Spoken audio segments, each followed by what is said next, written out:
Hi David, nice to see you. I just wondered if we start with injuries, because I know Adam Eden played Friday, is he okay? Yeah, he is okay, and all the other internationals who were away are fine as well. So we've seen everybody yesterday.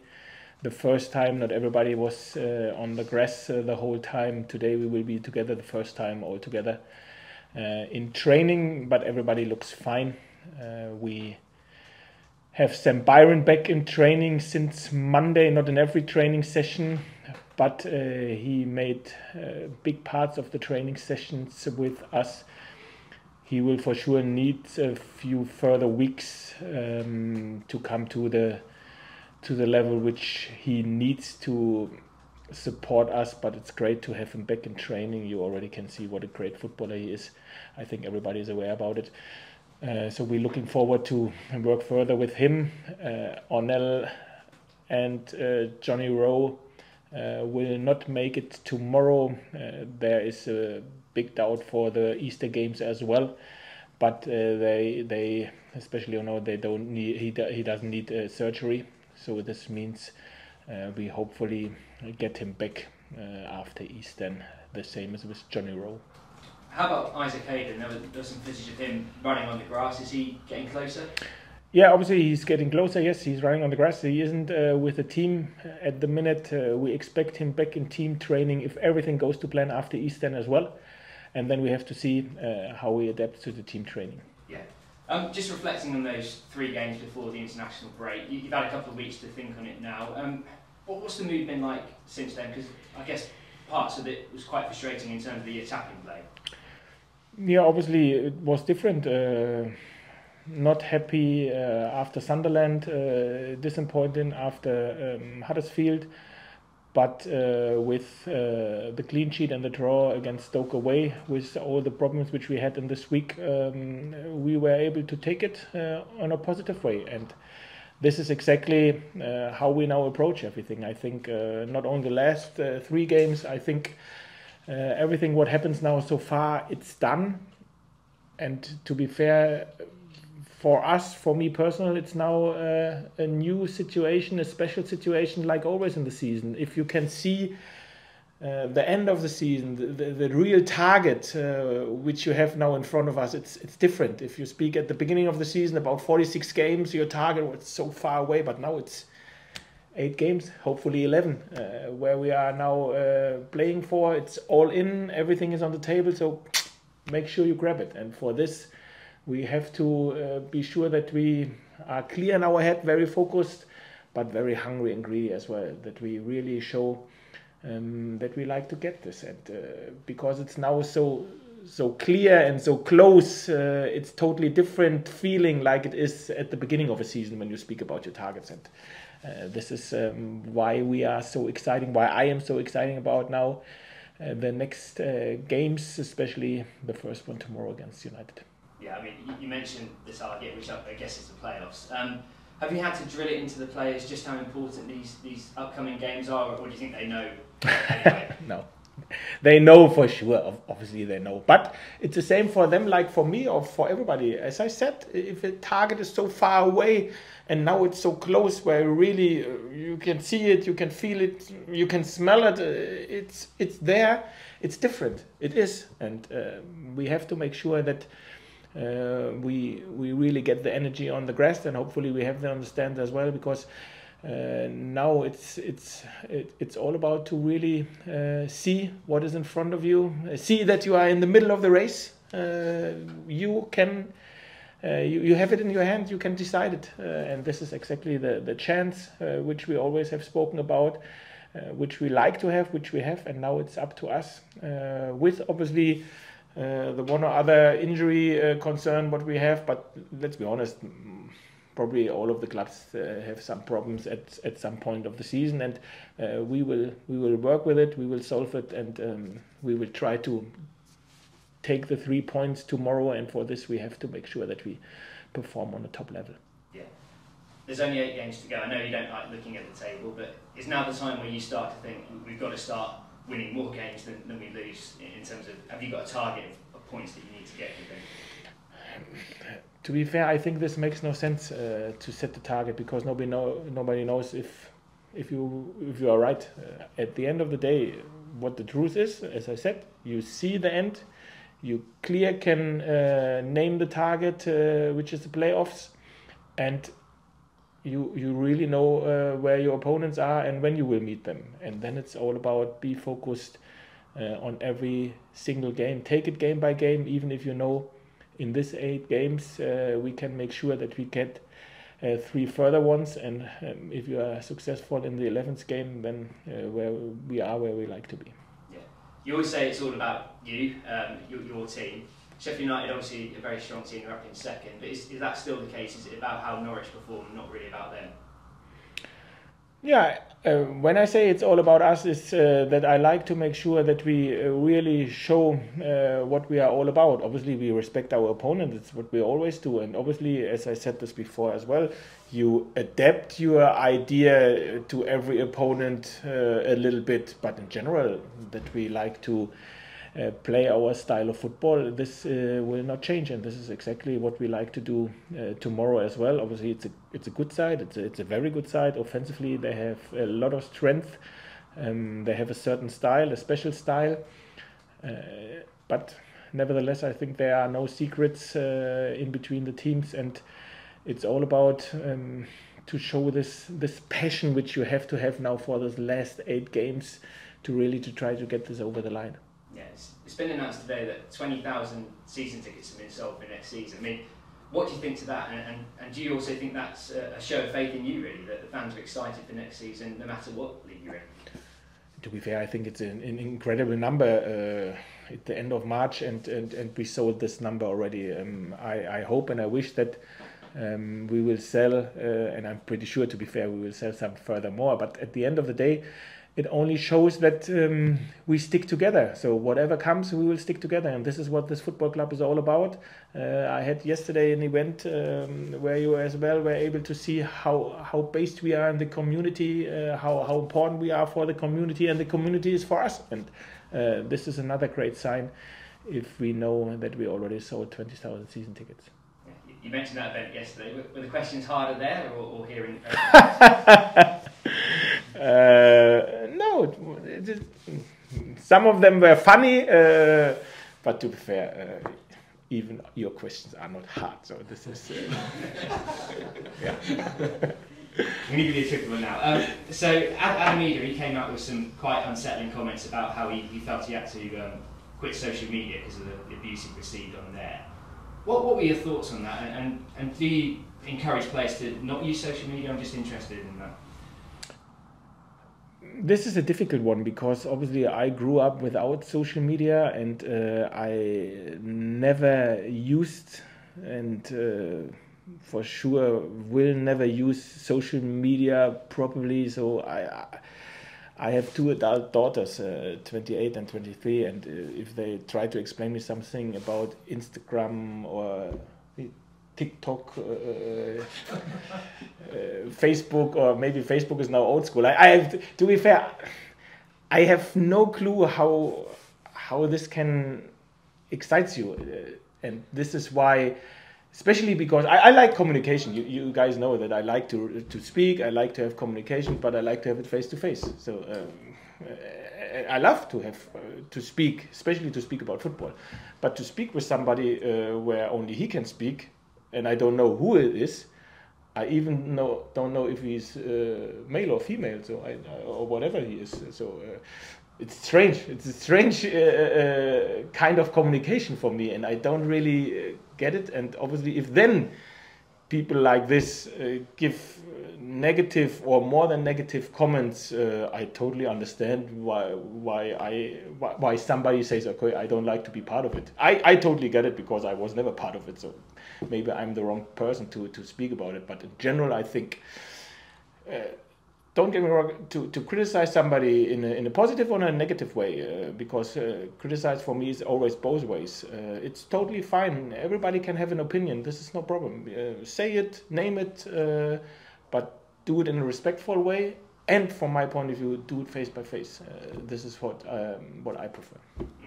But do you discourage your players from using it, or is it completely up to them if they want to use it or not? No, it's totally up to them. Sometimes I say to them, please be smart and use it in the right way. When you are, whatever, being on holidays or being out for a night, so send the right pictures. But I say this to my daughters as well, to be fair. So, sometimes, mostly they do, sometimes young people. But I leave it with them. I leave it with them because I think, and this is what I said at the beginning, because I'm not used to it, I don't really can discuss with them about this, the advantage or disadvantages. And this is why I think maybe then it's unfair if you don't have a clue about anything. How can I give an advice about something where I don't have a really clue about it? I only can give my feeling. Yeah, that makes a lot of sense, yeah. Final question. A few of the fans were a little bit flat after that Stoke game. You thought it was a good point against a decent side in good form. What would you say to those fans tomorrow? How much are you going to need them against a really strong team like Sheffield United? It's not only about tomorrow. It's important tomorrow for sure. But listen, our supporters are not stupid as well. They see as well. We are in the middle of the race. It's 8 games to go. We can be really where we like to be, but now we all together we have to make sure that we have the right mindset. So there is a target which obviously for all of them who are in around the places now is promotion, and for promotion we have to come in the playoffs. So there is a clear target, and our supporters know this as well, and they know as well that we need them, and this is exactly the same. So I think obviously we have to make sure that we perform and that we show something what they can get energy out of. But at the end of the day, they know exactly how important that they are, and that now when we speak, or when I speak about us, the team, the backroom staff, to see the target 8 games to go, I speak for the supporters as well, and they know this, where we are now at this stage of the season, where you really see the end, where you really see, okay, the end is close and we are still capable of producing something special. I think it makes totally sense to try everything, everybody who is in the stadium tomorrow. Brilliant. Thanks, David. Good luck for tomorrow. Thank you. Thanks, Andy. Good morning. Just one or two on the fitness side. Any update on Kieran Dowell, who's still looking at the back end of April? Yeah, so with him, I can't give any further update. Something more serious at the minute, if it will be the end of April, but at the minute it looks like that it will be end of April, beginning of May. And obviously that's the card you and he have been dealt, and you have to deal with it. But there is a school of thought, maybe these last 3 games have underlined it, that type of player, and we saw the impact he was having for you. You know, the real intelligence of his sort of play and the positions he picks up and his ability on the ball. I mean, do you feel that's been a big miss for you in these last 2 or 3 games? Yeah, of course. I think when we miss with O'Neill and Kieran, the 2 wingers which we used at the beginning when we came through the door, this is not a secret. But I can say that whoever then played there, if it was Adam who played there very well against Millwall, for example, Marquinhos played there very well in the home game when he scored, Christos scored there as well. So we have players who can step up into this position, but obviously we miss 2 of our wingers at the minute. Hopefully, as I said, O'Neill will be back after Easter. Kieran, we will see how long the season will go. Maybe he can have some further appearance in the future. I think I'm right in saying there's a 21 game here tonight. Would that be an opportunity for Liam Gibbs? I think he may have featured in one of the more recent games. Is that in your thoughts? No, Liam played the last game at the Monday of the first week of the international break, because we really wanted to give him game time, but he will be in the squad for tomorrow, and this is why he is not used. So our squad is not huge at the minute. I think because of the international break, where a lot of players got their game time, Liam and Sam McCallum as well got some game time in the under-21 in the past. So I'm quite satisfied with the game time which everybody had so far. If I look forward to the next 4 or 5 weeks, or especially the next 3.5 weeks where we have 6 games, and this is why we have to be focused on us and our squad. So I will for sure see the game tonight. Will be there at the game to see our under-21 players. But Liam Gibbs or anyone of our squad will not be involved. Even not St. Byron, it's too early for him. Sure. And just to backtrack slightly, we talked a lot about the international break. I mean, for you personally, what do you do? Do you try and almost check out from it, or are you a sort of head coach, you want to watch all the games that your players are involved? How's your international break play out?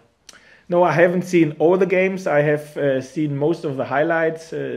I've seen the Scotland game against Spain, the whole 90 minutes. So I'm informed about what's going on, who played, how many minutes, and I've seen the highlights of the players as well. Yeah.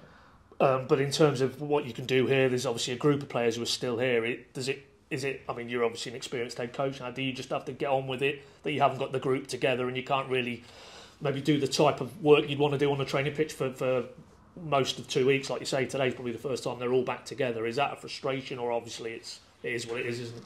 Exactly, it is what it is. So we are used to it. You know me now good enough. What I can't change, I accept, I respect, and I go on with it. I can take the advantages as well. So we had in this international break 7-8 of the under-21 players in our trainings regime for a few days. I was able to get a better picture on them. So I really like this weeks as well to get a picture on academy players. So we take it and we make the best out of it. But obviously, it is different if you only have. We had 7 with St. Byron, then sometimes 8 of our players, of the first team players, in training in the weeks, and the rest we got support from the under-21, which I really liked to see them. And then we have today's training, and then we go again.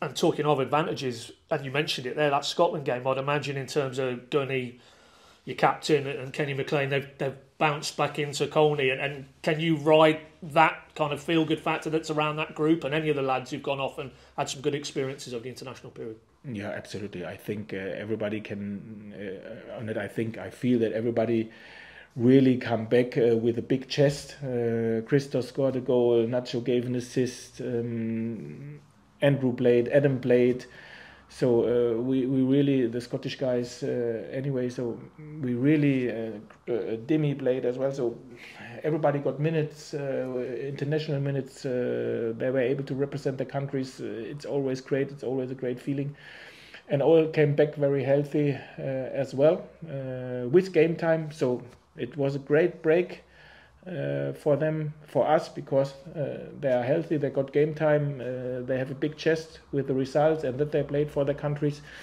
And now, since yesterday, we got focused on Sheffield United, and today we will be able to go even in more detail, and then tomorrow it's game on. Yeah, and just one of them, you mentioned him there, Andrew Omabama Daly. I think he got an hour or so in the first game for the Republic, and he spoke, he did a little bit of media while he was over there, and talked about how, and I think, you've acknowledged it, maybe his load, because we know his backstory in terms of the back issue he had, and then he obviously got maybe some knock-on muscular problems from coming back in, and the workload in the Championship. I think you took him out at half-time against Wigan. I know he came back for second half at Stoke, but he talked about having to manage his body through that now, and it's very much the case short-term, but also the mid-term. Is that how you're looking at it as well? The talent isn't in doubt, but you just have to manage him through this period.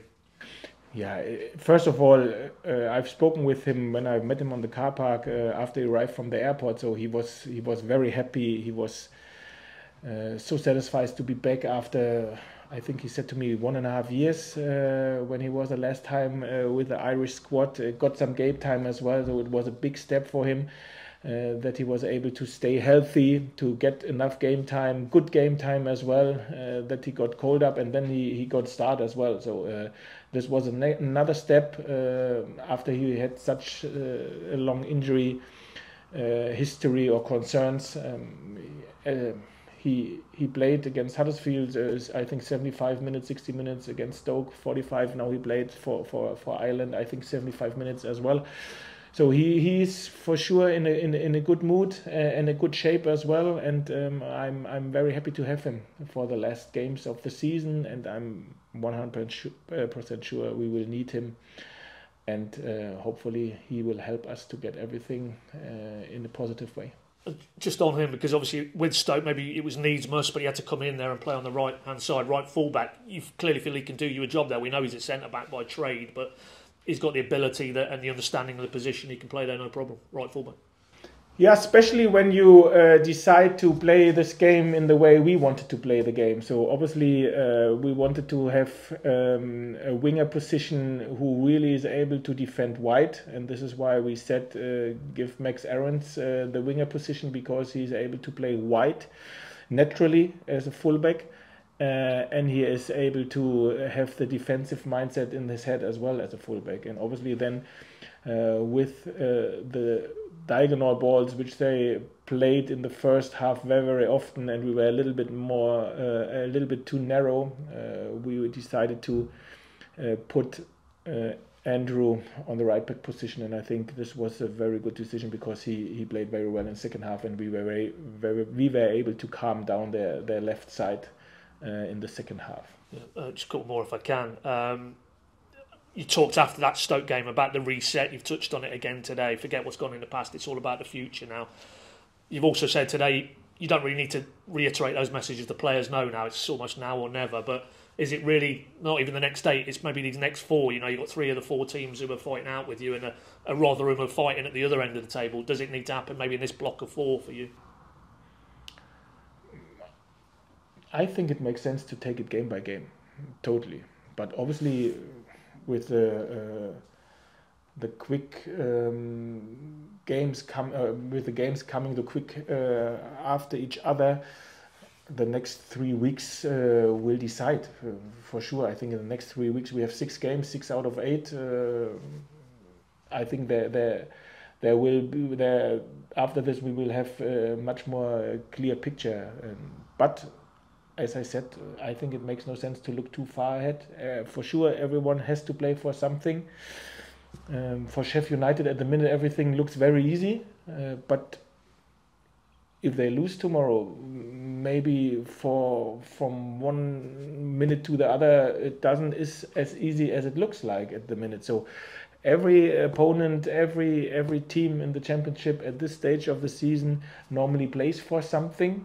For sure, the teams which we play, and to be fair, this makes it even more exciting to really have it in your own hands, and this is exactly what we have. Just a final one. I mean, we touched on him today, Sam Byron. It feels like you're quite impressed with what you've seen of him already. I'm sure you knew about him anyway. I think I'm right saying he's one of these contractually who's coming to the end of his deals. You said before the international break, you and Stuart sit down and talk about that. Even if you're not now in a position, maybe publicly, to message that out. Have you come to decisions in your own mind, you and Stuart, about that group of players on our Timu, Kieran? Yeah. You have? Good. Okay. No, if you want to tell us publicly, then feel free. No, you already gave the answer. So yeah. I don't think it makes sense to speak publicly about it. I made my head around. I sat together with Stu, even if decisions are not written in stone for this. Hopefully we have 11 games and a very successful game, the last game of this 11. And obviously this then counts in our decision or in my decision as well. So this is why I can't speak publicly about anything. But obviously I'm now long enough together with the guys to have a good picture about them. Thanks, David. Good luck tomorrow. Cheers. Thank you. Hey, David. Just following on from that, I mean, does it feel like come the summer, come the end of this season, regardless of whether it ends in promotion or not, there will be a degree of transition involved in the playing group? I mean, it will be your first summer and obviously things like that, but in terms of the group of players. Okay, if the question means, do I think we will have exactly the same squad together in the next season like in this season? I don't think so. But listen, let's keep this theme relatively short. I think about what we can do in the summer for sure. I have some ideas, and no of them ideas are written in stone, as I said. But to be fair, at the minute, the focus is all about Sheffield United, and obviously then the games come thick and fast as well, and this is the most important thing. Excellent, thank you. Just in terms of the international break, has it given you, I think you sort of touched on it gives you a chance to look at the academy players and things like that. Do you also get that chance to coach some of the players on an individual basis? Because I'm conscious normally obviously the idea is to have the best team possible that's going out and organising all those sort of things, but I know that a lot of managers do really enjoy improving players on an individual basis, and that must be quite a balance to be able to do one and the other, possibly. Yeah, I know where you come from, but to be fair, we try to do it, or we are doing it always, not only in the international break, that we take the one or other individual and work with them extra after training, before training. Sometimes this work is not on the grass; it's in the gym or in the video meeting room. We understand our job that we do this day to day and not only in the national break. What is the truth is that in the international break maybe everything is a little bit more calm and not so straight focused game by game by game like it is in a normal week, or in a week where you have 3 games in a week. But it isn't the case that we invest more in the international break into developing individuals like we've done in previous weeks. But it's a different atmosphere in the building in the international break. This is the truth as well.